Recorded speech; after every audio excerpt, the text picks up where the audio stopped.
Alors, comme je disais tout à l'heure, aujourd'hui, on reçoit le groupe Biddew bu Bees pour parler non seulement de leur actualité, mais dinañ waxtaanee lu bëri loo xamante ni intéressé na le public. Un groupe boo xam ne, comme j'ai l'habitude de le dire, constance bi ak cër bi ak respect bi dafa yàgg suñu diggante am ak public gu Sénégal bi. On a les trois grands de ce groupe. Ma am mbégte bu yaatu. Ça fait quand même un moment gars yi gëjoon RFM, mais tey am nañu mbégte dalal leen. On a vu que depuis un moment, vous avez revenu avec un nouveau single, avec des événements qui s'annoncent bien, parce que li ñu jàpp mooy am na suite. À chaque fois qu'on voit Biddew bu Bees, on sait que c'est des projets importants. Comme j'ai l'habitude de le dire, ñoom ay kilifa laa leen jàppee ci musique bi nga xamante ni mooy musique urbaine bi, parce que dañ ko yàgg représenté. Comme d'habitude, je ne suis pas seul. En face de moi, je suis avec le Khalif, aka The New Style. Oli B, bonjour, salam alaikum. Oui, nice. Aujourd'hui, c'est une excellente journée, c'est une très belle journée. Parce que groupe bi ñuy recevoir, on a une très très longue histoire man ak ñoom. C'est comme ma famille, on a vécu beaucoup de choses yoo xam ne tey bu ñu ko bëggoon waxtaanee fii du ñu tàmbali émission bi. Et puis en plus de ça, c'est des musiciens hors pair qui sont vraiment très constants ñoo xamante ne dañu apporter lu mag a mag ci musique urbaine à l'époque, au niveau du hip-hop, au niveau de la chanson, des harmonies. C'est des gens qui sont très corrects, qui sont constants aussi, et puis qui ont un vécu, qui ont vraiment un très grand parcours au niveau de la musique. Ay nit yu xam musique lañ, yu am discipline yoo xamante ne ils sont vraiment très bien. Nekkoon tam ci waar actuellement ci at yi ñu génn nii ak jamono yi ñu génn. D'ailleurs seen retour bu mag bi nga xamante ne ñu ngi koy opérer fii ci Sénégal, puisqu'ils étaient beaucoup en voyage sur d'autres exercices, d'autres segments, d'autres marchés. Ils ont joué à la COP 21 ce samedi bi ñu génn ci fête de la musique, et puis ñu ngi pare ay événements yu mag avec beaucoup d'autres surprises qu'ils amènent au peuple sénégalais, à la nation sénégalaise, à la culture et à la musique. Donc il est 15h passé de 20 minutes, vraiment ak mbégte bu mag la àndal tey, puisque on reçoit Biddew bu Bees. Di nuyu Beydi, di nuyu Mokhtar, di nuyu Ibrahim, di nuyu le groupe Biddew bu Bees. Salam alaikum et bienvenue. Waaleykum salam, Mr. Gaza, Oli. Waaleykum salam, inspecteur Kals. Waaleykum salam, notre regretté frère Nicolas. Waaw di ko jàll mënuñu commencer sans pour autant que ñu jàllee ko. Par rapport à cette grande émission bi nga xam ni moom initié na ko. Par rapport à tout ce qu'il a fait pour la musique urbaine ak la culture en général. Parce que ñun comme ni nga ko waxee. fekkee nañu lépp. Real One dafa bokk ci agenda culturel culture au Sénégal. C'est une très grande émission et aujourd'hui c'est un honneur et un plaisir de vous retrouver nos frères. Wallaay sama kaas mbaa ma toj kaas four on se rappelle yàlla na yàlla defal ko jàmm fi amiin. Asalaamaaleykum, yaa ngi am international Biddew bu Bees. Yes, we go by the name of Biddew bu Bees. Yaa ngi am Beydi, yaa ngi am Mokhtar, yaa ngi am Ibrahim, yaa ngi am toute la famille qui est à l'écoute à travers le monde, à travers le Sénégal. Ñu ngi leen di ziar, ñu ngi kontaan trop nekk fii ci RFM Real One. Jaajëf. Mokhtar, bismillah. Ouais, mais mon frère, xam na Beydi wax na lépp Beydi wax na lépp, et puis c'est un plaisir pour ñun. Déjà Oli moom dafa bokk suñu taarix. Billaay. waaw booy ne Biddew bu Bees rek Oli dafa bokk suñu taarix. Complètement. Voilà, Kals yow tamit yow xam nga ci dara. Donc par rapport ak suñu carrière lu bëri fekk nga ko. Par rapport ak si ñu ngi ci occasion bi pour mën a ziar suma waa ji Pape Gueye. Tu vois, hip-hop style Jolof. Donc voilà, c'est un plaisir de ñëwaat suñu kër. Et puis voilà, da jàkkaarloog ak suñu broda yi. Vraiment xol bu fees lañ fi ñëwee daal. Voilà exactement. Great. Kontaan nañ Ibrahim. Jaajëf, mais ñu ngi lay ziar. mais delloo ziar sama grand yi. moom mbégte yow it bu yaatu sax. Comme vous dites rek, bon suñu kër la ñu ñëw quoi. Dëgg yàlla suñu kër la ñu ñëw moom donc daal mbégte bi dafay gën di yokk rek. Parce que même à travers sax ñàkk teew bi.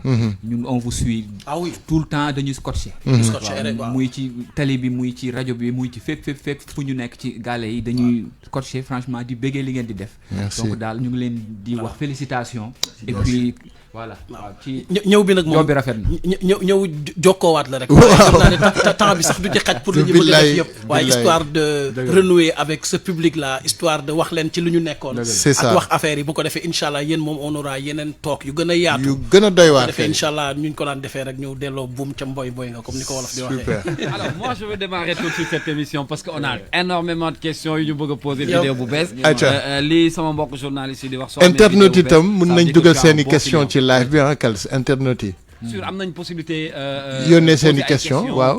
joxe seen xalaat. Ñu ak jàllale ko, on est ouais. sur Facebook sur Instagram ak suñu plateforme yi. Correct. mën ngeen ñu bàyyi xel sur www.rfm.sn. alors man fi ma bëgg a tàmbalee mooy macha allah vidéo bu bees un groupe mythique groupe bu exemplaire ci Sénégal ci constance bi ci liggéey bi ak ci en termes de production à chaque fois bu ngeen ñëwee li ñuy njëkk a gis mooy qualité bi ngeen di jox public bi parce que vous respectez votre public. à un moment da ngeen xawoon jël tuuti recul joxoon ko bitim réew. bëgg naa xam ndax. C'était un choix parce que moi je voyais un peu partout vidéo bees sur des projets de sensibilisation sur des projets qui concernent au niveau international xawoon bàyyi tuuti public bi parce que lii tey cette nouvelle génération di def yéen dañ ko miinoon ci yéen tous les mercredis wala tous les samedis wala chaque week-end événements yi da doon bëri moom la gars yi xewal léegi yenn yi sax may gis comme 21 gars yi di ko wax mais au lieu pour te rappeler vidéo bees ñoo fi njëkkee yu mel noonu dajale public bi di créer une famille parce que ngeen jëloon recul ba yooyu ñu gëjoon koo gis un peu. Non, comme tu as dit, c'était une responsabilité. Parce que am na fooy toll ci sa carrière dafay am lu bëri loo xam ni dafay nekk da nga ci am responsabilité. te kii di vidéo bu bees di plaidoyer comme ni nga ko waxee. y a un côté très social et très plaidoyer ci suñu musique parce que musique aussi.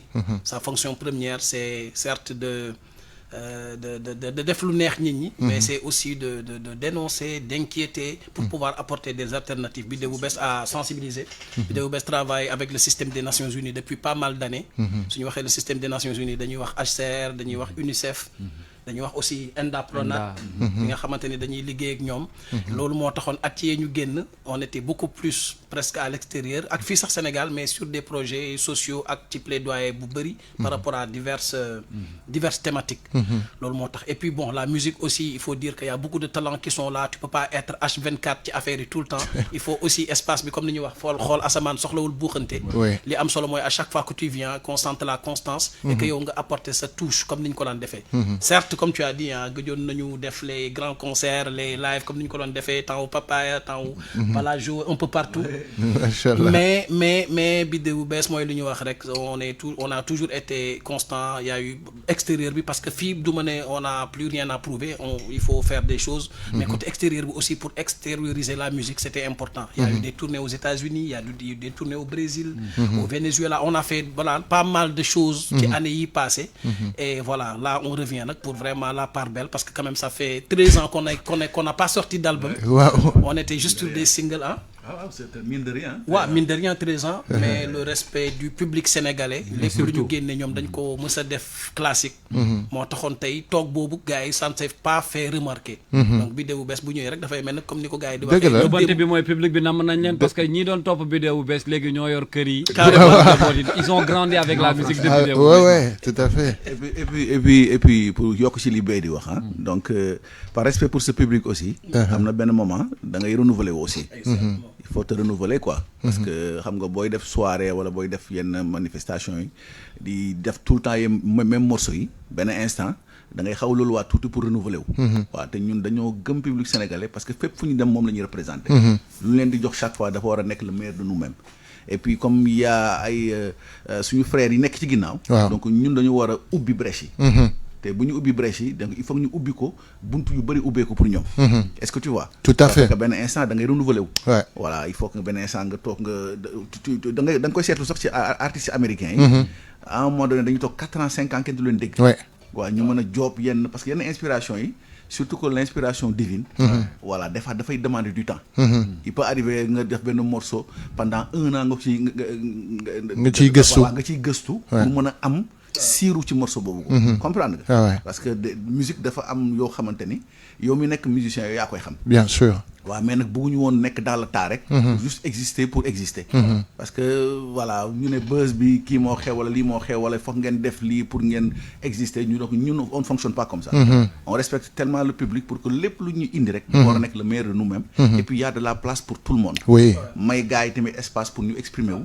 pour que ñoom tamit ñu mën a am seen wàll ci yëf yi. et puis Mokhtar ma yokk ci faire aussi une musique qui traverse le temps comme ni mu ko waxee sànq. on a fait des musiques comme Allah Baye. des musiques comme Belle des musiques comme My Feeling. qui existe toujours. Qui existe toujours. Oui. Et musique yooyu tey ñu ngi koy jàngale dans des universités aux États-Unis dans les workshops yi ñuy def. donc c'est pour dire que ces musiques là ñu ngi am depuis 15 yi 20 ans et ba tey ñu ngi nekk au goût du jour. donc authenticité boobu aussi bëgguñu ko perte. parce que Biddew bu Bees c'est un groupe qui est authentique mais qui est autant ouvert aussi. mais ouverture boo xam ni réseau yi wala li nga xam ne mooy technologie bi. duñu bëgguñu mu yàqal ñu trop ba nga xamante ne dafay dénaturer li nga xamante ne moom la ñuy def. on va rester toujours authentique mais en même temps ouvert et mu def musique boo xamante dafay ànd ak jamono mais musique bu correct boo xam ne ça traverse les âges aussi. justement nag ci seen absence bi nga xamante ne vous l'avez opéré un peu volontairement nekkoon ci tukki yaa ngi wax tout de suite ay workshop ay université est-ce que vous pouvez nous parler un petit peu d'expérience bi nga xamante ne moom ngeen jot a am bi ngeen retiré woo un peu dem à l'extérieur c'est-à-dire vous avez travaillé avec des universités c'était dans quel cadre et puis de quelle manière le public yooyu par exemple yaa ngi tudd sànq Venezuela ak yeneen dëkk j'imagine naka la ñu adopté seen musique naka lañ ko consommer comment ils ont réagi à votre musique et vous aussi benn expérience ngeen ci dund qu'est-ce que ça vous a rapporté un petit peu au niveau de fraîcheur je dirais. Mais machallah, belle question. On a compris que la culture, on a compris que culture moo nekk li nga xamante ne tey mooy identité boo xam ni boo demee foo dem moom nga am en fait. Ouais. donc liñ ci jàng moom mooy que suñu culture il faut que ñu gën ko sàmm. ñu gën koo fonk. parce que culture rek lañ fa yóbbu. dans tous ces pays là c'était des échanges culturels.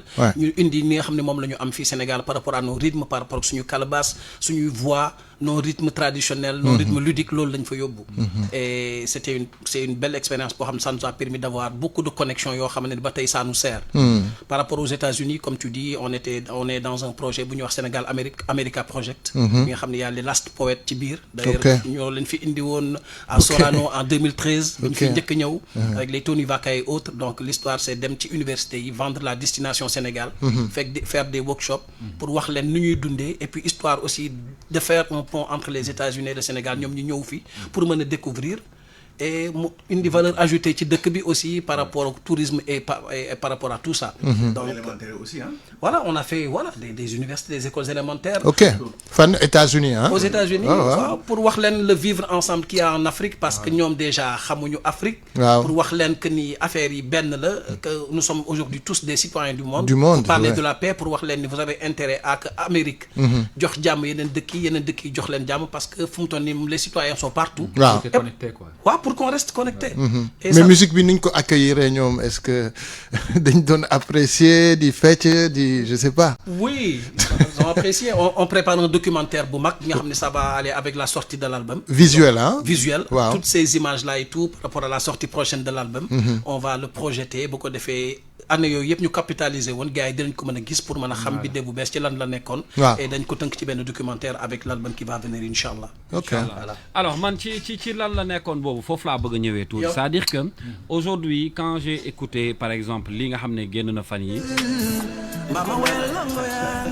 constat bu njëkk bi ma si def mooy Biddew bu Bees reste Biddew bu Bees c'est-à-dire que originalité bi nga xam ne moo fi nekkoon malgré influence yi am yëpp malgré ces musiques éphémères man laa ko dippe yi nga xam ne de temps en temps tu sors un single même pas un mois mu dee malgré loolu yëpp vous restez original am benn constance ci seen musique ba noppi nag il faut le dire bi ma fi invité Carlo Di Fanny le passé maa ngi koy wax yéen suñu borom da leen boole ci ñii fi nekk tey cette nouvelle génération ñuy wax ñoom ñëpp bi ñuy tàmbali musique seen bët moo doon roy ku mel ni Biddew bu Bees wala roy ku mel ni Daara J et cetera yàlla may leen pendant ces années là ngeen koy def li ma bëgg a xam mooy le fait que ngeen di renouveler wu à chaque fois ba pare di rester ci seen originalité lan moo koy def est-ce que c'est un travail d'équipe ou ça vient naturellement ni fi ñu nekkoon ñun foofu la ñuy des même bu fekkee dañ ci yokk tuuti fraîcheur d'où vient cette idée là à chaque fois Biddew bu Bees reste Biddew bu Bees mais méngoo jamono. waaw mais xam nga comme li ma la ko waxee sànq rek ah donc xam nga ñun li may wax rek la musique c'est un choix. waaw am na ñoo xamante ni dañuy dugg ci musique parce que dañu bëgg siiw. am na ñoo xamante ni autographie moo leen ci intéressé. am na ñoo xamante ni dañuy dugg ci musique pour carrière. ñun suñu sacerdoce mooy maanaam actuellement nii li ñuy wax gars yi tout le temps fu ñu dem. On a envie d'écrire l'histoire. Ouais. On a juste envie d'écrire l'histoire. Et pour écrire l'histoire. mais def ngeen ko ba pare de. l'histoire moom bind na ko bu yàgg. non xam nga fan laay xam su may waxee sax mooy maanaam. On a envie que peut-être gars yi gis ne musique bi nga xamante ne ñu ngi ko doon néewal ay années 90. tey màgg na. ba tey ay responsable ñoo koy gérer te yóbbu nañ ko beneen dimension boo xamante ni. àdduna bi yëpp ñu ngi koy consommer. C'est ça. parce que ñun si on réussit ñun si suñu challenge. dafay ubbi ay buntu pour ñeneen ñi.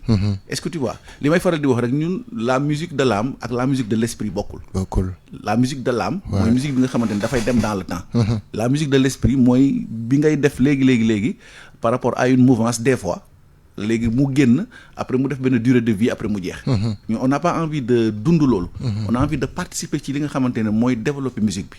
participer ci loo xamante ne moo koy yóbbu ci beneen dimension. ni ko Youssou Ndour defee. ni ko Baaba Maal defee ni ko keneen defee.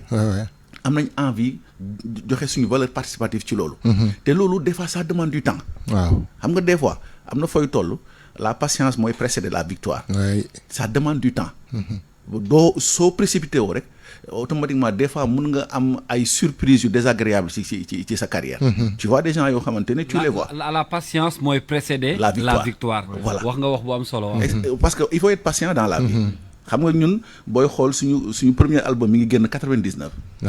suñu deuxième album personnel mi ngi génn 2010. tey nii 13 ans après ñu ngi war a génne suñu beneen troisième album. Est-ce que tu vois gisoo temps boobu. ngeen bokk ci ñi njëkk am disque d'or Sénégal. gis nga xam nga loolu musique urbaine. te xoolal disque d'or boobu sax disque d'or bi ñoo ko bokk. waaw. mais loolu sax dinañ si ñëwaat. dama ko tëb. dinañ si ñëwaat parce que même loolu c'était pour nous. benn atout boo xamante ne musique sénégalaise. wala rap sénégalais wala musique urbaine amoon na ko. pour mën a fël frontière. un tremplin. voilà à un moment donné amoon nañ loolu ñun. musique sénégalaise. soo doon wax musique américaine. rap américain wala nga wax rap français.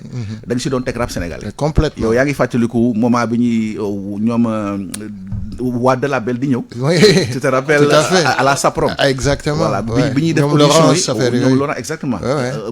yow fekkee nga loolu. compilation Dahab. Andy Shaft. est-ce que tu vois. xam nga fekkee nga loolu. mais à un moment donné gis nga loolu yëpp dafa dem ci ginnaaw. waaw dafa pëtëxaat. non dafa daawoon quoi. te loolu ça nous a fait très très mal. tey ñun artistes sénégalais ñu ngi roy ci Nigériens. mais Makhtar dagguma la lu def loolu pour yow à ton avis lu tax affaire bi. bon non parce que. la faute à qui. bon parce que y a pas eu de suivi. waaw mais y a beaucoup de facteurs aussi. waaw y a pas eu de suivi par rapport sax ak ñun ñii sax artistes yi. parce que xam nga compilation Dahab dafa amoon doole benn doole boo xamante ni loolu la ñu waroon maintenir. mooy collaboration yooyu. dafa war a am. Par exemple, Beydi, quand tu dis il y a plusieurs facteurs, qu'est-ce qui te vient à l'esprit? Ce qui me vient à l'esprit, moi, que la mouvance musique urbaine, c'est les animateurs, c'est les gens qui s'y intéressent, c'est les journalistes culturels. Parce que pour une affaire d'artistes, il y a beaucoup d'animateurs qui ont relaté l'histoire hip-hop Sénégal. C'est une chaîne, ouais. Et l'autre, il faut participer au bari ci li nga xamantene tay ñi ñew ni ñi ci bari xamuñu. Voilà. Motax man seen émission bi c'est authentique parce que j'entends des rubriques yo xamné ay critiques la té da ngeen koy wax de la façon la plus vraie. Donc sax dina am ay détracteurs des fois. C'est tout le monde. C'est un truc culturel. C'est un truc boo xamante ne benn buzz la donc bëri na li tax tey musique sénégalaise bi wala la musique urbaine en général économie bi day nekk économie bu circulaire suñu diggante rek mais ça fait pas des festivals comme ni ko Makhtar waxee woon ay Dahab ay Printemps de Bourges wax bi moo bëri rek mais ñiy def les festivals c'est des individualités complètement qu'on peut citer ci je vais pas citer de nom ni de groupe mais y a pas une mouvance bi nga xamante ne tey ñu ngi def ay festivals yu mag nekk dans les vrais canaux musicaux yi nga xamante ne moom foo la àdduna bi toll c'est des affaires de stream fii ay vues wala ay booster ay affaires. Voilà, il y a beaucoup de choses. Et puis ils sont dans un monde très virtuel qui n'est pas réel. Xam nga tay ji nga baal ma bëgguma la dog parce que débat bi dafa intéressant. Pourquoi? Parce que c'est avec groupe Biddew bu bees tey man li ma doon gis au temps de Biddew bu bees mën naa citer yeneen groupe yoo xamante ne tey buñ la woowoon en spectacle mais c'est un public réel booy gis nii di jàkkaarloog ñoom tey tu as un artiste où il a des millions de vues sur le net mais alaaji bu wootee du gis 20 personnes parce que le public n'est pas réel ils sont dans un monde tellement virtuel et pour man loolu la réalité était avec Biddew bu bees et d'autres non mais c'est ça ni ko Mactar di waxee c'est un choix la musique kii daf ciy dugg xëy na pour benn buzz kii di ci dugg pour def mainstream pour def benn affaire wala kii faqastalu sax def benn morceau affaire bi siiw fekk moom il s'était pas préparé succès bi bett ko après du am suivi voilà waaw ñun nag on s'inscrit dans cette logique de groupe bi nga xamante ne tey dañuy def musique vivante musique live musique boo xamante ne c'est authentique et original et nga xamante ne da ngay dem à la rencontre d'autres musiques moo tax tey Biddew bu bees on a benn tànk ci musique urbaine on a benn tànk ci yeneen musique yi tey dañu demay ci émission mbalax émission pop wala émission leneen on s'est pas cantonné on a très tôt compris que bi ñuy def musique waruñu rester rek le truc hip hop ouais tout à fait le hip hop est notre porte d'entrée dans la musique urbaine mais aujourd'hui Biddew bu bees fait de la musique en général mais l'essentiel mooy que qu'il le fasse bien mooy li nga doon wax sànq lan mooy tax constance bi di continuer ak yooyu yëpp c'est parce que yëg-yëg bi ñu amoon bi ñuy commencé en 94 bi ñu gën a nekk xale nekk tout tànk nekk ci fuural yi ci collège yi ci semaine culturelle yi même yëg-yëg boobu moo fi nekk la preuve on enregistre bu ñuy enregistré du ñu dugg ci studio bu ñu nekkee du ñu nekk ci cabine on enregistre comme à l'ancienne en live dañuy taxaw teg micro bi ñu wër ko on fait les chœurs on enregistre comme ça et que c'est vrai en nous mooy waral tey tendance du ñu dénaturer wala mu yóbbu ñu feneen fi léegi nag les nouvelles technologies les TikTok et autres il faut savoir juste bien nga utiliser ko s'adapter mais tout en restant authentique pour sa musique fu mu war a dem mu dem fa. dëgg la c'est ça on reçoit beaucoup de messages au bi. waaw DJ Rakhou bu 2S ngeen di nuyu. may frère ngeen. un gars très positif. non il est très positif. c'est des groupes bu ñëpp respecté la mais benn affaire tam daf ma jaaxal tu sais jamono da ngay gis par exemple on a vu des groupes comme Positive Black Soul. Qui était un grand groupe daara ji sax jot nañ am quelques séparations à un moment kenn ki jóge fa man ce qui m'étonne c'est naka ngeen cimenter affaire bi on sait que c'est un travail de famille mais c'est pas évident hein de rester toujours unis nekk toujours le même groupe et puis on remarque qu'il y a pas de leadership ci groupe bi c'est vraiment un travail d'équipe qu'est-ce qui fait que vous arrivez à résister un petit peu à loolu yëpp cette tentation de tas kii dem défile ngeen toog c'est vraiment une question que je pose parce que dal na fi groupe yu bari yoo xamante ne amoon nañ yoon am xéwal am te yooyu moo indi ay individualité wala kii jéem a kii wala qu'est-ce qui fait que vous arrivez à tenir toujours à rester ensemble oui exactement. bon mais loolu chance la waaw bu mag sax bon man chance la et puis bon dañ koy santé suñu borom et puis en plus mun naa wax ni comme man dama am chance fan samay frères quoi donc ça veut dire que man dama leen di suivre rek quoi man ay fan la déjà quoi est-ce que tu vois est-ce que tu vois waaw léegi man xam nga man su ma ko fanwee après moom tamit mu fan ma keneen ñu fanwante xam nga loolu après day am ay affaire quoi tu vois et puis juste pour revenir ci loolu noonu li ngay wax Oli waaw dafa am loo xamante ni waruñu ko perte te li ma doon wax sànq rek ci daa gis nga collaboration yooyu moo war a amaat voilà pour mën a propulser le hip-hop en général la musique en général parce que on avait réalisé de grandes choses oui parce que daa je me rappelle il y avait 4 ou 5 groupes yoo xamante ni ñoo àndoon on a fait le printemps de Bourges ensemble ci même scène bi billaay Commande dafa jouer ñu jouer xam ne cosaan y avait daal il y avait tout le monde donc voilà on ay grandes scènes ñu def printemps de Bourges ñu def la Villette ñu def ay rajo yu mag est-ce que tu vois mais après à un moment donné dafa jékki-jékki éclaté wu waaw voilà ku nekk bëgg dem sa boor ku nekk bëgg nangam Mr Kane jéemoon na ci topp ak compilation bi fàtte naa tur bi Dekil Rap il était dans la même dynamique le même tracé et ça rapportait des choses mais après comme ni nga wax dafa shoot down il faut dire aussi il y a une nouvelle vague bi nga xam ni après ñëw na depuis peut-être 2010 ak yooyu et des musiciens très talentueux ci musique urbaine bi nos jeunes frères yi nga xam ne ñu ngi fi qui font aussi des choses yu am solo mais en général li may wax rek moom mooy que il faut qu'on concourt à ce que la musique urbaine sénégalaise mën a am place bi mu amoon comme ni ko Matar waxee internationalement parlant là il y a beaucoup de styles y am na booy yu bëri yu fi nekk yoo xam ne ils font d'excellentes choses du ma tudd tur ils sont très talentueux mais bu mu yem Sénégal rek te bu ñu naxante comme ni ko Kals di waxee le truc virtuel là et tout il faut aller au-delà waaw il faut aller au-delà de juste des concerts exotiques nga xam ne sénégalais moo lay invité rek nga dem foofu dem après ngandal affaire bi ne def naa tournée def naa nii fekk demeewul noonu ay salle sax la c'est pas normal c'est pas normal jamono ji ak milliers de festivals yu am ci àdduna bi billaay yow te doo fa gis au Sénégal bokk ci sincèrement ça nous fait très mal c'est pas normal man nag même bu dul sax biddew bu bees mais au moins que ñu sentir ne sax yeneen groupe yaa ngi dem boo ko doon gis ci ñeneen ñi sax voilà c'est ça Kals en Europe wala en France ci benn partie de la France il y a 800 000 festivals par an 800 000 laa wax de Congolais yi ñu ngi ciy génn Nigérians yi di ci génn ñëpp a ngi ciy génn gi sax ñu ngi ciy génn waaw voilà léegi nag il faut pas qu'on cherche des souvenirs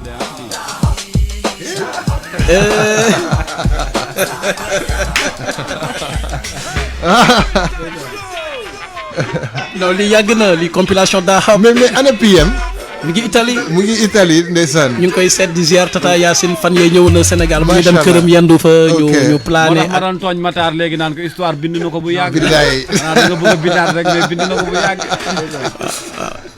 léegi daal il faut que chacun s'y mette pour wax dëgg yàlla ñu def tout pour musique urbaine bi amaat place am bi mu amoon en général man je n'aime même pas parler de ancienne génération wala nouvelle génération parce que pour man old school wala new school c'est pas important true school moo am waaw il faut faire du vrai il faut faire une bonne musique Youssou Ndour est là depuis des décennies tey la ko gars yi gën a bëgg des fois tu vois sax des vues moindres ci internet bi mais tey bu wootee ñi ñi xam ni lépp dëgg la comme ni ko gars yi di waxee pourtant fan yi maa ngi koy werante kenn ma ne ko grand bi de peut-être c'est pas des milliers de vues mais bu ne kaay leen ñëpp taxaw waaw mais des milliers de gens réels moo gën des milliers de absolument et puis ñuy fay ñoo xam ne boo leen ne 100 000 la ñu ñëw fay seen 100 000 voilà nañu réorganiser jaral leen rang depuis 18 heures nañu réorganiser waat industrie bi def une musique boo xam ne ça traverse les âges très bien après bu ko defee animateurs yi nga xamante ne ñoom ñoo ci war a bokk aussi synergie bi bu jaree sax assise dina xaw a metti nag parce que Sénégal y a beaucoup de choses dispersées mais nañu fexe xool daal nu ñu mën a trouver benn synergie pour la vente synergie pour tout ça nga xam ne après on pourra trouver des alternatives musique bi ñu mën ci dund et puis mu mën a ubbi ay alternatives pour ñëpp en fait très bien retravailler ci écosystème bi docteur bu Doxandem Squad je reçois le message de Ndongo Di qui est à l'écoute professeur Massamba Gueye aussi ndeysaan donc ñoom aussi bu ñu leen déggee dañuy kontaan ndeysaan ku vrai rek mooy xàmmee ku vrai dëgg la gars yi rek di déglu depuis tout à l'heure tout ce beau monde là ils sont authentiques machallah professeur Massamba Gueye on apprend beaucoup de lui le frère Ndongo Di on a été depuis le début ñoom ñu ngi def lu nice grand Rakhou j'en passe ak kan nga wax grand Rakhou 2S docteur Doxandem Squad moom du ma ko wax dara dañu am contentieux ñëpp ñu ngi déglu mais nag xoolal sama gars yi comme yéen a ngi fi tam te gars yi dañu leen nam dinañ ñëw ci question un petit peu le prochain album votre prochaine musique comment va se dérouler un petit peu je dirais le futur de vidéo bu bees mais aussi on a besoin ngeen mosal ñu dara puisque y a waaw mon frère Mbissane ma ne ko comme ça waaye ngi téye xalam bi gars yi ngi fii ñu bàyyi leen peut-être ngeen mosal ñu benn lu sew quoi non émission bi dafa gàtt dafa xat quoi waaw loolu dafa xat waaw mënuñu ci gérer lépp mais nag yàlla baax mais benn lu ndaw rek au moins sax gars yi xaw a taxamti ku tuuti waaw gars yi taxamti ku tuuti dara kon baal ñu fàttali leen ñan ñooy biddéew bu bees jeex na waaw pour ñu ko xamul woon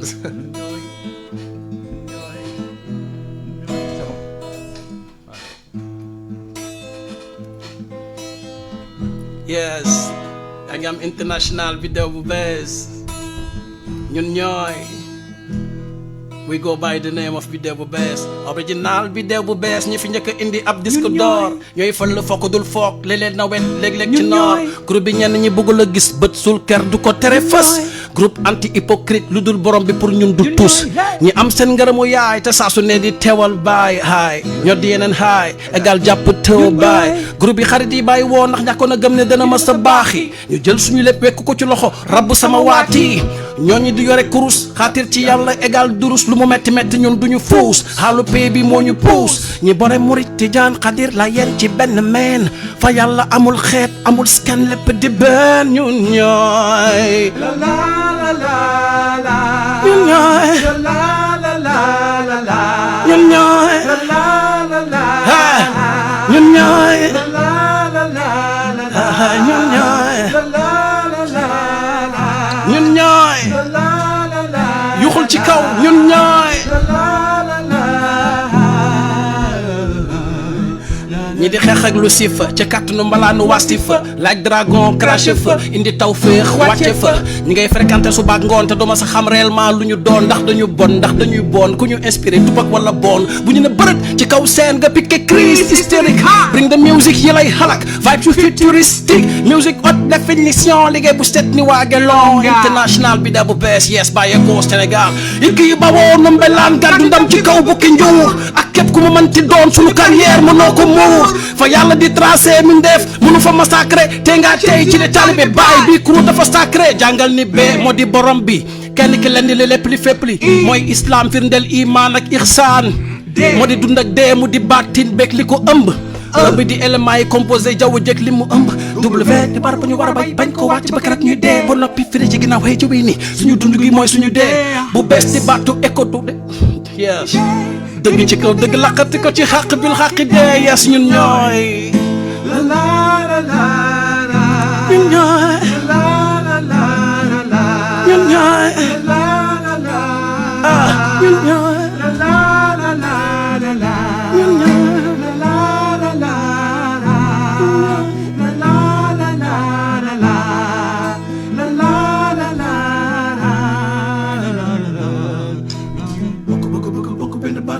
Bay di mag Ibou la bokk benn baat bëgg bay bay di mag Ibou la bokk benn baat bëgg bay bay di mag Ibou la bokk benn baat bëgg bay bay fii ci Real One ñëwul fii ma ne ñun ñooy ñii di ñoo di artist rap dindi beaties bring the records like this Mokhtar Baydi Ibrahim for the music original sound what the band and elevation yes ñun ñooy bokk benn baat bëgg bay bay di mag Ibou la bokk benn baat bëgg bay bay di mag Ibou la ñun ñooy original vidéo bu bees live show and direct. Nice. Yeah. Very nice. mais yaakaar naa tënk nañu story bi de. jeex na macha allah fi ñu nekk nii kay moom li ñu am moom cadeau la. ñëpp bëgg nañu Oli. cadeau bu neex a neex. fàttaliwaat ni que vidéo bu bees ñooy suñu gan tey pourquoi parce que man du ma ko woowee sax retour dañu nekkoon si ay liggéey yu gën a yaatu Sénégal di war a jotaat wàllam comme d'habitude avec un projet d'album boo xam ne mi ngi ci yoon bi justement foofu laa bëgg a ñëw sax gars yi yéen a ngi liggéey ci benn projet à quand cet album on a reçu un single félicitations mu rafet lool en termes d'image de son et cetera léegi nag dama bëgg a jàkk man Ibrahima laa bëgg a laaj tuuti parce que Ibrahima xam naa ni on connaissait vidéo bu bees mais on se rappelle de arrivé wu Ibrahima bi muy ñëw ci groupe bi. waaw dañ ko doon gis de temps en temps. des fois mu ñëw jàpp ci. des fois mu andi talent ba bi muy intégré maa ngi koy fàttali comme si c'était hier. mu intégré groupe bi mais apporter sa touche. bien sûr album bii di ñëw. man dama la ciy xaar personnellement bu baax. parlons un peu de cet album ak liggéey bi. ak surtout expérience bi nga am diggante boobu ak léegi. ak le groupe Biddew bu bees naka nga ko duddee ak qu'est-ce qu'on peut attendre dans cette prochain album de Biddew bu bees. non je pense que continuité lay doon et puis comme tu as si bien dit xam nga par rapport à expérience yi ñu jot a am yëpp maanaam à travers voyage yi ak musicalité bi ak yenn affaire yu bëri donc loolu mooy nekk un peu synthèse u xëy na fi ñu jëm. parce que comme rek sànq ba lu ma bëggoon yokk ci li Mokhtar doon wax sànq bon lu ma neex ci sama frère yi moom mooy man bi may ñëw di intégrer bon j'ai vu que ñoom en fait musique expérimentale la ñuy def. waaw maanaam dañuy jëw di boole lii di boole lee léegi nag li muy joxe pour mu joxe leneen. waaw xëy na nag ci album bi bon on aura franchement l'occasion de découvrir ay richesses yu bëri. waaw si côté sonorité côté rythmique. man tamit bon côté thématique surtout. waaw parce que man bon sama touche bi ma ci kii rek mooy man balaa may doon dugg ci biir dama doon jàng. bi ma nekkee ci biir tamit maa ngi continuer di jàng. mais mokk na yaa ngi tari def. waaw mais bon non mais ci album bi la gars yi di gis sama tari inchallah. Alors Olivier damay demander gars yi. waaw juste une petite question bu ma ci bëggoon. ba 16h30 rek su ngeen ñu ko mayee. juste beneen question bu ma ci bëggoon yeggali. Tu sais, on a parlé aussi de voyage, et quand on parle de voyage, c'est un petit peu aussi la découverte d'autres choses. Bidé Boubès a pour habitude de liguer un peu en vase clos, mais est-ce que par exemple on peut s'attendre à des collaborations avec d'autres artistes yenen dëkk et non pas que Sénégal? Et puis est-ce que vous allez rester juste sur la chanson, il y aura du rap, est-ce qu'il y aura aussi des combinaisons peut-être fi ak ay ndaanaan yu mag? Est-ce qu'on peut s'attendre vraiment avec d'autres sonorités, d'autres collaborations? mais Oli yow da nga sàqam ni suñu lenc comme ni ñu koy wax ci olof c'est-à-dire que li ngay wax ni yëpp c'est ce qui est en train de se passer en fait. De se passer. waaw y aura des collaborations inchallah aussi bien intérieur qu'extérieur. waaw y aura yeneen surprise. oui. à l'image de Bidé bu bees parce que le bu bees loolu lay signifier en fait. c'est tout le temps se renouveler. tout le temps di génne feneen te tout le temps di innover ak di créer. donc ci côté thématique bi. ci côté culture bi sax en général le côté théâtral.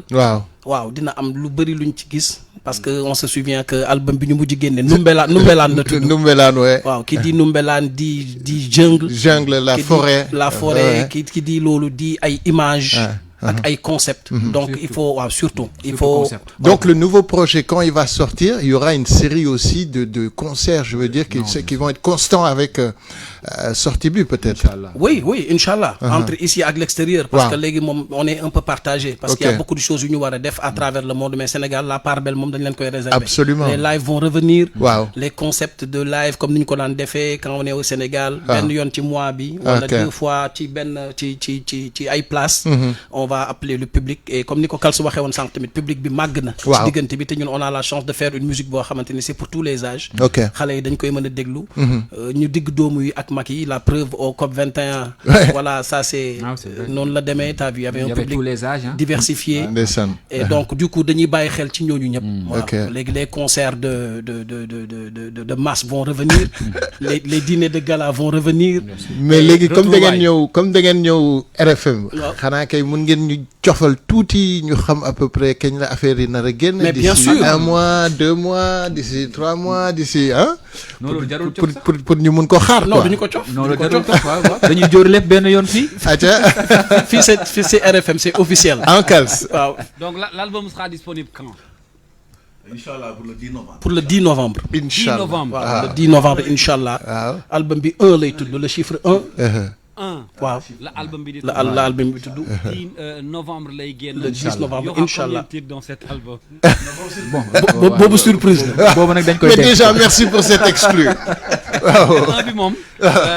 waaw xam naa ne liñ ci dëkk. Allah waaw mi ngi noonu daal en tout cas 1 lay tudd. merci beaucoup Inch'Allah en exclu. sur RFM. ça fait mi ngi plaisir. noonu. bu bees number 1 album 1. ñu xaar Inch'Allah. léegi gars yi dama leen koy ñaan rek dama bëggoon ñu xuus ba ci deuxième partie bi. parce que bëgg nañu wax ci yeneen question mais fi ma bëgg a ñëw ak yéen tuuti mooy. une question importante pour surtout Beydi ak Makhtar. mooy da ngeen assister lu bëri yéen a ngi gis cette nouvelle génération yéen a ngi gis ère bu bees bi sans doute certainement di ngeen gis benn jeune wala kenn ku way ngeen gis ci seen bopp parce que dañ leen doon jël comme ay références. Comment vous voyez cette musique sénégalaise, je dis même pas hip-hop mais fi tendance musique bi nekk léegi parce que y a qu'un seul public kiy déglu hip-hop bi mooy déglu mbalax bi mooy déglu afrobeat bi naka ngeen gisee musique bi ak ère bu bees bi ci nekk ak surtout ñi nga xam ne souvent ñoom ñoo nekk au devant de la scène te ñuy ay jeunes. Oui, man je trouve que la musique évolue ci côté yëpp ci côté mbalax bi ci côté musique urbaine bi ak ci côté li ñuy wax jolof beat bi wala peut-être les nouvelles tendances yi nga xam ne ñoom ñooy ñëw afro depuis quelques années et dañ ciy gis ay talent dooy bëgg tudd mais c'est bien ce qui se passe ñun li ñuy wax rek moom mooy dañu concourir à musique boobu même bu fekkee day neex fii waa Sénégal parce que le Sénégal c'est un pays atypique aussi luy marché fii mën na bañ a marché fii tout à fait il y a des codes internationaux yoo xamante ni bu fekkee da nga fa bëgg eggal sa musique il y a des disciplines am na discipline boo war a am à respecter waaw léegi ñun loolu lu ñuy wax dañ koy wax suñu bopp di ko wax suñu ñi nekk ci musique bi yëpp nañu fexe pour musique bi ñu alléger ko ba nga xam ne dina mën a nekk musique boo xam ne bi nga xam ne moom mooy le beat international lépp luñ ci mën def ñu jéem a def tout ba nga xam ne musique bi dañ ko mën a adapté mu mën a jouer fépp te ñu mën ci présenter suñu culture. Absolument. Donc loolu c'est musique urbaine confondue musique mbalax parce que comme on a dit le mbalax si c'est bien fait t'as vu Youssou Ndour léegi-léegi mu dem di jouer feneen dafay alléger musique bi am nu mu ko defee ba nga xamante ni trouve le juste milieu entre la culture d'ici ak li muy jouer le dernier album par exemple bi mu génnee voilà nañu trouver le juste milieu boobu suñu ko trouver rek et dans toute musique confondue musique bi fi ko ñoom Youssou Ndour yóbbu ak ñoom Omar Pène ñoom Baba Mal à l'instar aussi côté africain bi le Salif Keita le Angélique Kidjo le Oumou Sangaré des fois ngeen daje ak ñoom xëy na wala ngeen seq ay waxtaan am ay conseils yu ngi leen di jox wala ñenn ñu ñëw di rapproché wu ci yéen. Par rapport ak nouvelle comme ni ñu koy waxee oui am na ci ñu bëri ñoo xam ne leur carrière sax on a vu ça décoller wala peut-être Maktar daf koy def léeg-léeg wala man ma def ko. jàpp ngeen ci suuf quoi. bah oui suñu gisee benn talent léeg-léeg sax duñu soxla nga xaar ñu nga xam ñu. dañuy wut sa numéro woo la. ne la lii ak lii mon frère wala ñu ngi apprécier et tout. parce que ñun ñëpp ay mélomanes lañu balaa ñu nekk ay musiciens. on apprécie la bonne musique ak fu mu mën a jógee. donc dañ leen di encourager et ñu ngi def lu nice. parce que boo gisee ma wax loolu mooy par exemple ce que vous avez fait avec Elzo ça c'est très nice. ah oui waaw da ngeen ci teg loxo ba pare mu rafet. ça c'est collaboration la bu ñëpp di xaar ci par exemple. lii dafa nice. dëgg la Elzo jàmm dong.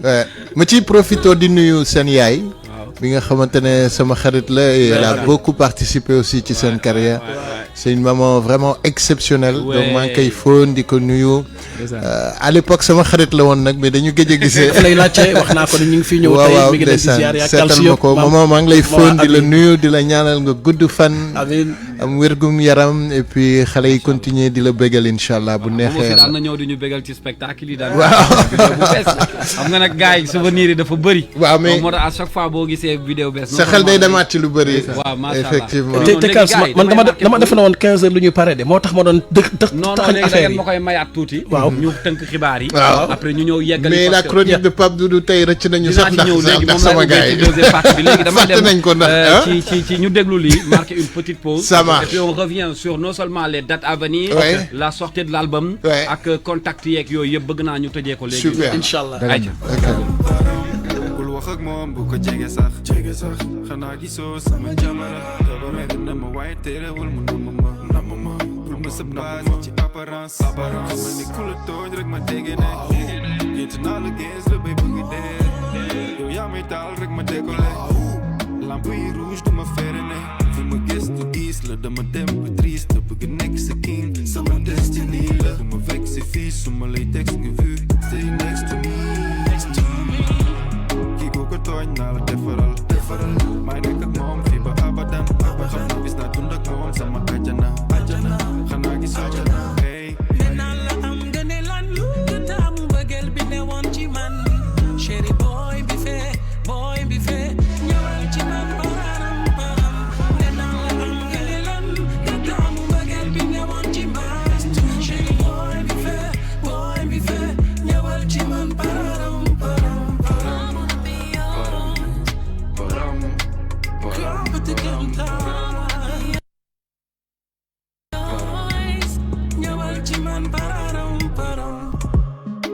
sa taar doy na kéemtaan na mën naa say reetaan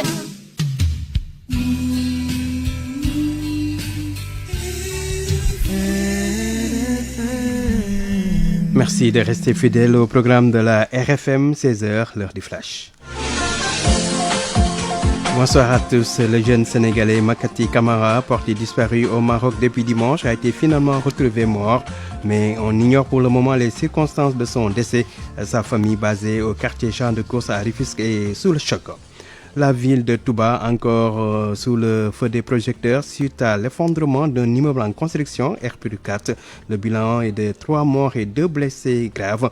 Parmi les corps sans vie, une dame âgée et 2 enfants. Le gouverneur de la région de Diourbel, présent sur place, annonce des mesures en collaboration avec les autorités religieuses. Détail avec notre correspondant Mbacké. Papa Balagui. Un réveil difficile pour les populations de Darou Minam suite à la mort tragique de 3 personnes dans l'effondrement d'un immeuble R+4 en construction qui s'est affaissé sur elles.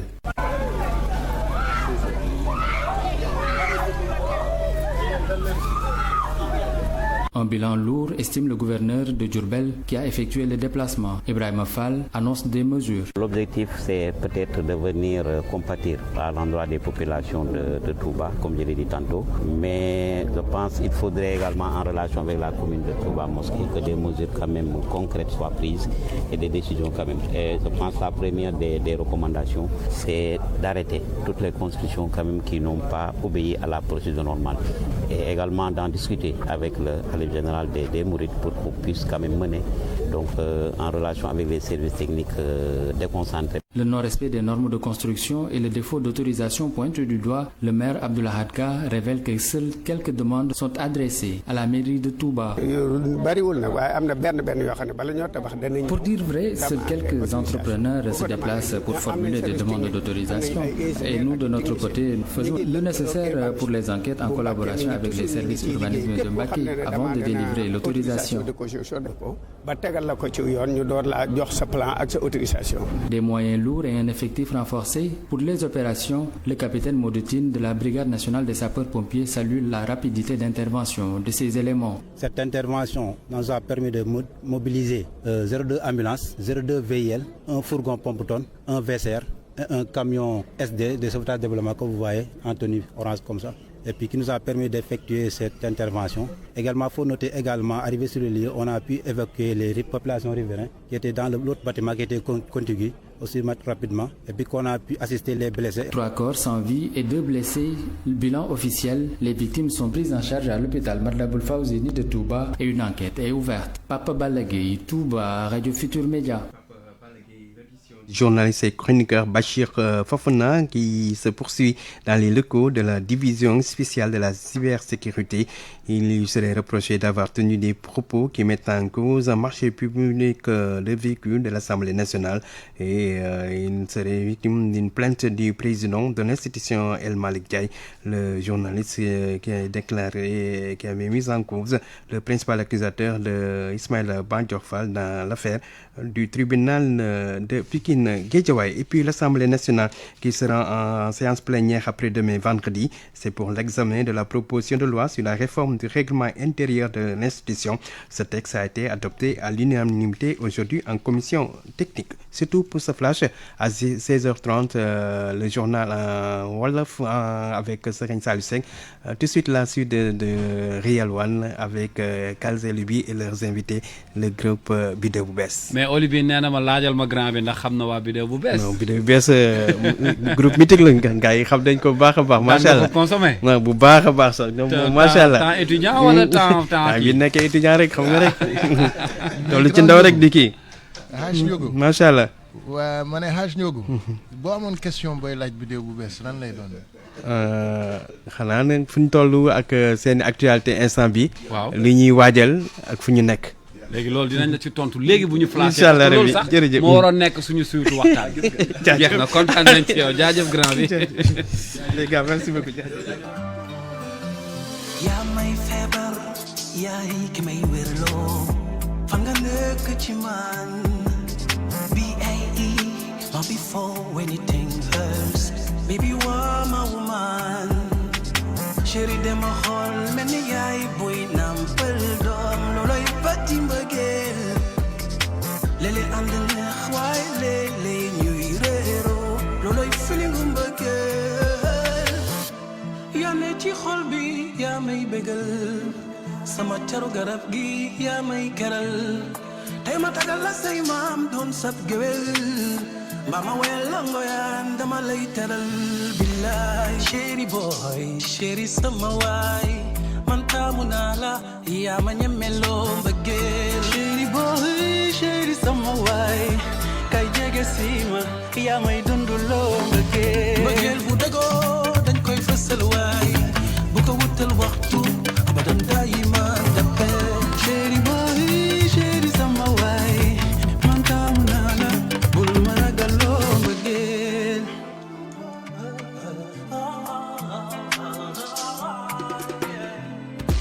mbëggeel bi ne ci yow bu ko raw mu ne ci man sama yaram bi day daw su doon lamb yaay daan si biir géeju mbëggeel yow yaa tax ma ci fay man de taamu naa la sama reeni xol chéri sama chéri mi bim la gisee ci la mi naa la wëyal ba wéy di tu es l'amour de ma vie xale bi sàcc na xol ba sàcc na xol ba daa mel ni sàcc ba raw na sàcc ba raw na xale bi sàcc na xol ba sàcc na xol ba daa mel ni sàcc ba raw na sàcc ba raw na xale bi sàcc na xol ba sàcc na xol ba daa mel ni sàcc ba raw na sàcc ba raw na xale bi sàcc na xol ba sàcc na xol ba daa mel ni sàcc ba raw na sàcc ba raw na chéri boy chéri sama waay man taamu naa la yaa ma ñemeloo mbëggeel chéri boy chéri sama waay kay jege si ma yaa may dunduloo mbëggeel bu dagoo dañ koy fësal waay bu ko wutal waxtu abadan daayiman dafe chéri boy chéri sama waay man taamu naa la bul ma ragaloo mbëggeel chéri boy chéri sama waay man taamu naa la yaa ma ñemeloo mbëggeel chéri boy chéri sama waay kay jege si ma. Voilà, 16h07 précisément, toujours mercredi 25, comme vous l'avez dégué depuis 15h05, on est avec un groupe d'anthologie, un très grand groupe Bidéo bu bees ñu def tey honneur ñëw fii waxtaanaat ak ñun tuuti ci seen actualité, un petit peu ñu fàttaliku vraiment li nga xamante ne moo doon seen œuvre di xool tam ci kanam, c'est-à-dire fi ñu jëm.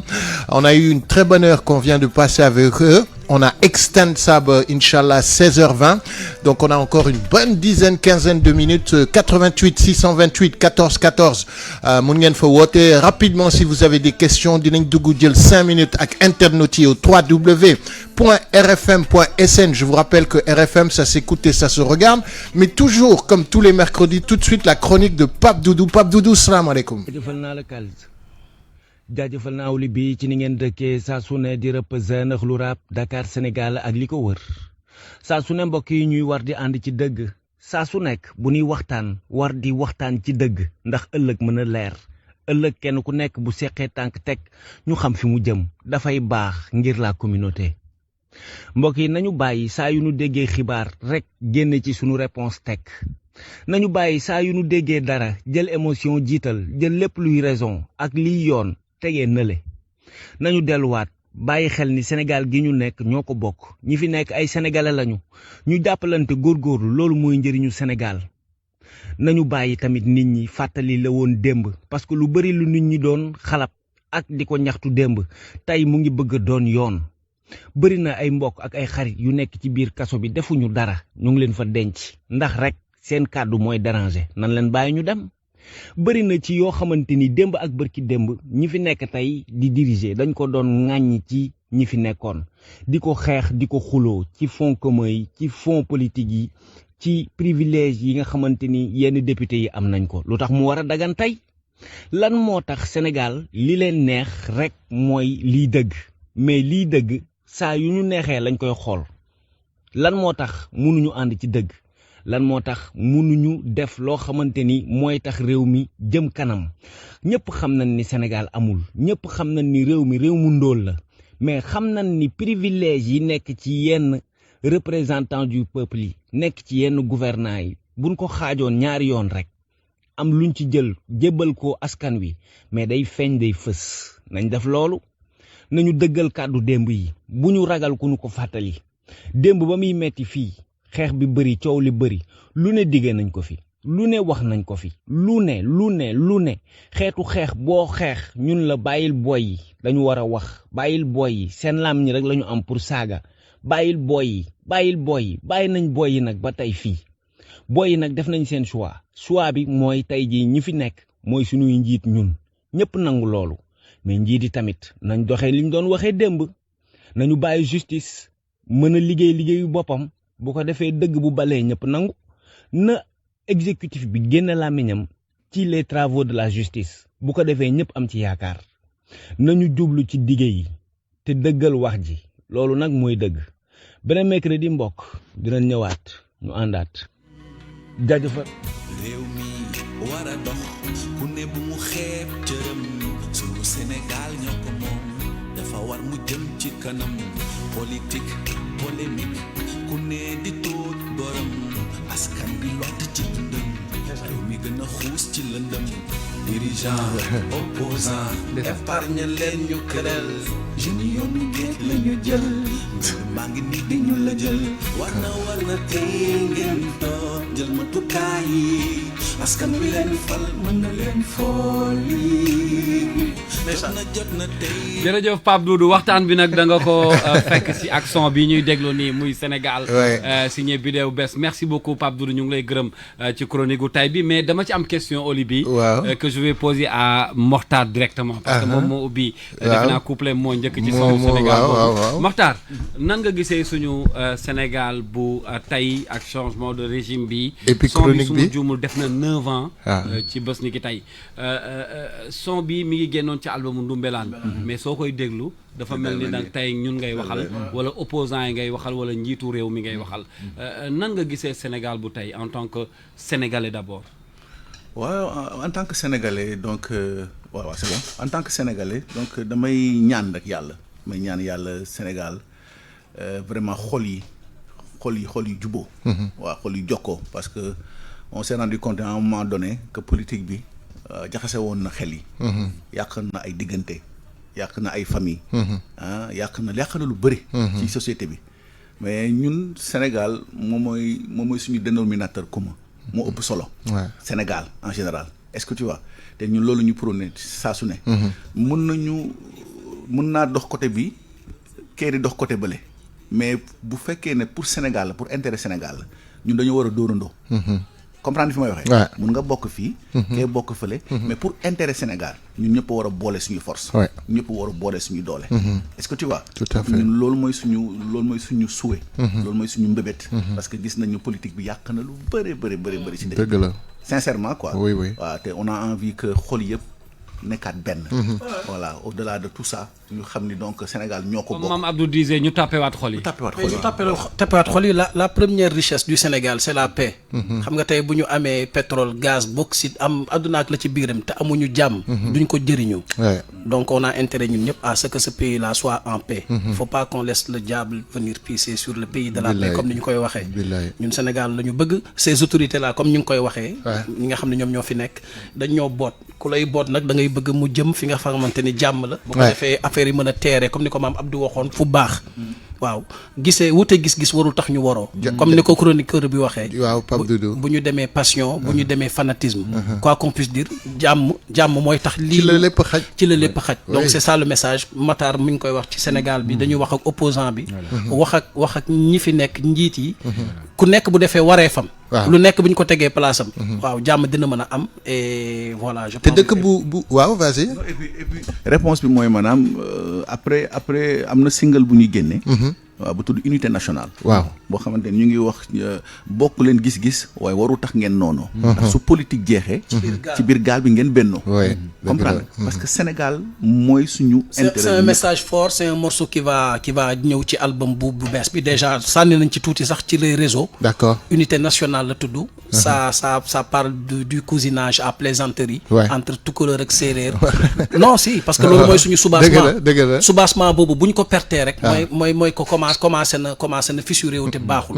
bu ñu politique yi jaxase bu ñu keneen jaxase nañu xam ne Sénégal benn bopp la waaw quoique ku ci nekk am na lu mu gëm mais ni ko Mactar waxee bu ñu waree dem pour le Sénégal nañu xam ne que le Sénégal c'est le dénominateur commun ni ko professeur Massamba Gueye di defee ni ko ñeneen nit ñu baax ñi di defee di ci wax lu rafet nañ ñëpp wax ci lu rafet parce que tey dëkk bi bu fekkee tàkk na ñun ñëpp doo mën a def émission Oli politicien bii sax du am ku mu waxal kenn du am lu mu jaay donc il faut que ñu indiwaat suñu conscience xam ne que ñun ñëpp on a intérêt à ce que cette paix là soit là et soit durable et puis continuer di warmal ñi nga xamante ne mooy suñu aîné yi suñu mag yi mais oui xaw a wàññi saaga bi ak yenn wax yu ñaaw yi ñuy gis gën a toppatoo suñu yaay yi gën a jàngal xale yi parce que man am na benn affaire bu may seetlu dans la rue je remarque vraiment les enfants seen xel ci tëgg fecc la gën a nekk actuellement ak ay affaire de xam nga des choses vraiment futiles et inutiles donc il faut revenir aux valeurs voilà c'est important donc parents yi vraiment c'est important ngeen gën a serrer tuuti la vis ak xale yi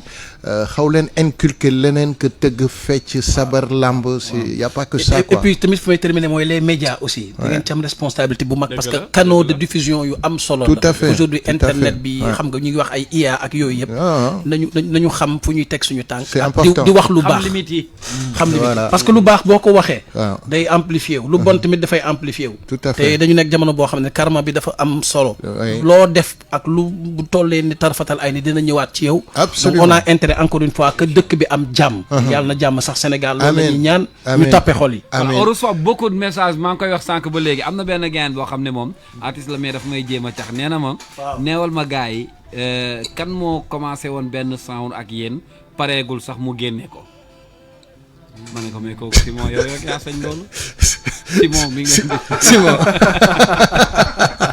Mr Simon Simon Bisbiklen waaw il y a beaucoup de gens qui sont à l'écoute suñu ay taximan des gens depuis les États-Unis partout mënuñu tudd ñëpp awa Sow Konaté nee na xamante ngeen mi ngi lay ziar effectivement waaw mi ngi lay ziar man maa ngi nuyu sama benn yaay bu tudd maman Yacine Niang depuis la Gueule Tapée moom ak Omar je suis certain qu'elle est à l'écoute de cette émission Papis Kane waa Biddew Family président bi Iso Ndiaye yaa Baye Mbaye Niass depuis Taïba suñu suñu benn xaritu taximan bon y en a beaucoup ils sont à l'écoute xam nga ni Olivier fidéliser un public ici au Sénégal mais c'est pas facile ñoo ko fi njëkk c'est-à-dire que dama lay wax un exemple organiser un événement de voir les mêmes têtes ay nit yoo xam ne vidéo bees woote day mel ni convocation ñoo leen tax a yëkkati dañuy ñëw waaw donc xam naa ci ay nit yu fidèles yoo xam ne ba ma leen xamee ba tey mais mosuñu soppeeku ndax ni ñu bëggee vidéo bu bees donc ñu ngi leen di bëggee mais Simon il a envoyé un message de frère xam nga d'ami boo xam ne mi ngi koy yónnee mi ngi leen di tooñ rek xam moom tooñkat la non Simon c'est notre frère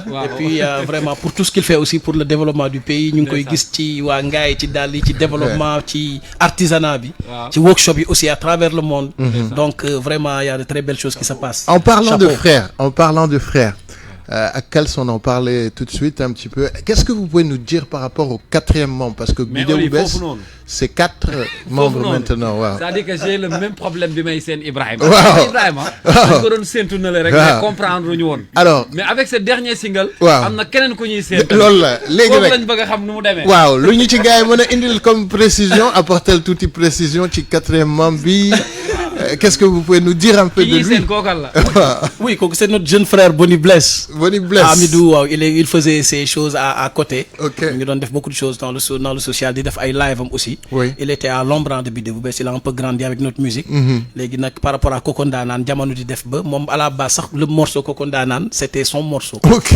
léegi man maa ko waroon def ak moom au tout début bi ma ko defee ak moom ndeysaan notre regretté frère Bathie Gelongal ñu ngi koy vraiment jaalaat waa Sénégal yëpp ak tout le monde de la culture kooku moom ku rëy la ci ñun ak Moussa toute la famille ñoom Papis ñi ñu jiitu Bathie Gelongal bëgg morceau bi ne non ce morceau là il faudrait que Biddew bu bees yëpp que l'esprit qu'on le retrouve moo tax ñu ñëw ci fin bi def les chœurs ñun ñëpp ñu defandoo ko pour garder l'esprit Biddew bu bees c'était spontané et il avait tenu à ce que morceau bi ñu génne ko en prélude balaa album bi donc noonu la morceau bi ñëwee donc Amidou Bonnie Bless il a rejoint mais il a toujours été dans le groupe là il faut compter avec lui maintenant il a du talent man xam naa waaw mi ngi noonu donc c'était un peu un homme de l'ombre quoi voilà et qui est en lumière maintenant il faut compter avec lui et on est ensemble et l'esprit Biddew bu bees continue et voilà donc mi ngi noonu la famille s'agrandit exactement mais gars yi balaa ñuy jeexal foofu man gisoo information album bi su ma ko bëggee am rek Ibrahima laay xool le contact c'est la bonne personne d'avoir des spectacles 100% Biddew bees parce que nam nañ Biddew bees non seulement Sorano mais nam nañ Biddew bees Grand Théâtre nam nañ Biddew bees aussi ci benn endroit bu ñu koy fekk chaque week-end est-ce que album bi dina ànd ak ay spectacles non bien sûr non loolu kay man bon je pense que sax que évidence là en fait waaw parce que booy seet bon c'était important en fait ñu fidéliser waat ce public là comme que tamit depuis un bon bout de temps dañu xawoon un peu retiré wu de la scène waaw léegi nag nànk bon de fil ak en aiguille dañuy ñëw di fidéliser waat gars yi bon en l'occurrence COP 21 bi ñu def bii passé on remercie tout le monde aussi c'était benn annonce pour maanaam fidéliser waat gars yi bien sûr léegi nag c'est sûr que ak l'album qui vient wax dëgg yàlla la ngeen doon gis yëpp ci par rapport ak gars yi ak ci place yi ñu doon jouer ak ci live yeeg yooyu yëpp bu soobee yàlla dinañ ko pérenniser waat incha allah. J'espère une tournée nationale tam. Ah non, bien sûr. Mais Oli, en fait pour rejoindre li Ibrahima wax rek on a envie de indiwaat album d'anthologie yooyu. Waaw. Voilà, mooy indi album yi nga xamante ni autant comme ça se faisait quoi. Très bien. Séance découverte. Voilà. Les acteurs culturels. Voilà. Absolument. En fait, on a envie def ci les moyens qu'il faut. D'impliquer tout le monde Voilà, aussi. d'impliquer tout le monde def ci les moyens qu'il faut. seen naa maxu Subatel fan yi de ak waa Subatel ci yéen. waaw gis nga mooy li ma la wax. Ah ouais. waaw non moom suñu frère la. Donc cin buy waaw moom suñu frère la te gëm na projet bi. te gëm na projet bi bu naree neex day moo tax ay surprise la ci biir voilà bon donc moo tax dama ay surprise yu bëri parce que dañu bëgg album bi vraiment. Nice. waaw comme autant rek comme ça se faisait. Inch'Allah. Voilà ñooy indi affaire bi indi dem ci région yëpp. Voilà dem présenter ko fa. Donc voilà demaat ay. Et puis les réseaux dañuy suivre en Biddew bu bees officiel lépp luy am ci information. Déjà on va vous les communiquer yéen. waaw Kals ak Olivier. Bien sûr parce que fii la affaire yi di am ngeen Instagram wala peut-être quelque chose. Bien sûr. on est dans tous les réseaux. naka la ko gars yi di bindee pour peut-être vidéo bu bees quoi. Vidéo bu bees officiel ouais. Ok. Officiel donc bon s'il tape ça rek donc voilà gis tous les réseaux sur et Instagram, les lives TikTok. vont revenir comme ni nga ko waxee les conférences de presse comme on faisait à l'ancienne. Inch'Allah. On va impliquer tout le monde place bi ngay wax ni chaque mois dañu fay jouer et tout on va communiquer et tout va revenir inchallah les anniversaires qu'on faisait les vidéos familiales à travers tout le monde est en alerte inchallah pour l'album 1 prévu pour cette fin d'année balaa boobu tamit dina am yeneen surprise y aura des vidéos y aura beaucoup de choses qui vont venir di ci ziar mon frère Moussa Gelongal merci par rapport à ces belles images par rapport à tout ce qu'il représente pour ñun ak li ñu def ci ñun yëpp Biddew bu bees Gelongal c'est une longue histoire c'est une histoire d'âme merci et di kontaan di ziar aussi damay truc grand zap waaw grand zap bi nga xamante ni grand zapata bi nga xam ne ci kër gi la nekk moom moo ñu dalal bi ñu nekk xale depuis Saprom depuis studio Xippi mu nekk koo xamante ni et tout il est toujours constant nekk ci kër gi et vraiment di ko ziar di ko ñaanal moom it fanam mën a gudd à l'instar aussi de suñu papa Youssou Ndour Bouba Ndour par rapport à la confiance ñoom ñoo ñu njëkk a produire mu ne ñu ñëw ba fii te duñ ko wax et vraiment ñu ngi ci suñu kër comme ni ñu koy waxee tout à fait RFM c'est la maison de Biddew bu bees et vous êtes toujours les bienvenus vraiment ça a été un plaisir de partager ce plateau avec vous Mokhtar muy Ibrahima muy Beydi yéen xam ngeen cër bi ñu leen jox donc bég nañu trop ci ñëw bi xanaa ma bàyyi Mokhtar xëy na mu tëj jotaay bi rek comme mooy ci kilifa gi mais yow wax nga lépp et puis comme ni may wax rek donc yéen donc ci famille bi ngeen bokk te am na yu bëri yoo xamante donc voilà fii lañ koy tàmbali inchallah rabbi. Merci beaucoup. Voilà, vraiment merci pour la confiance merci pour la constance aussi. Merci. Parce que ñu ngi suivre affaire yi te Oli moom. waaw ñun suñu histoire sax Île de Ré beeg ak disque d'or beeg ak yooyu yëpp. am na yu bëri yoo ma waxul sax am na yoo xam ne dama la koy dencal ba next time. merci beaucoup. Remercie à Dominica la sœur qui est là. Maria waaw démb rek am na article bu génn ci l'Observateur. Vraiment excellente journaliste qui est toujours constante mu def lu nice. yàlla na ngeen fi yàgg te wér. ak suñu frère Jean-Paul Ndour journaliste de la maison. Biddew bu bees la woon. dox daje d'ici très bientôt à très bientôt pour de nouvelles expériences. Biddew bu bees number 1 album numéro 1 inchallah le 10 novembre jeex na gars yi jaajëf gars yi jërëjëf merci.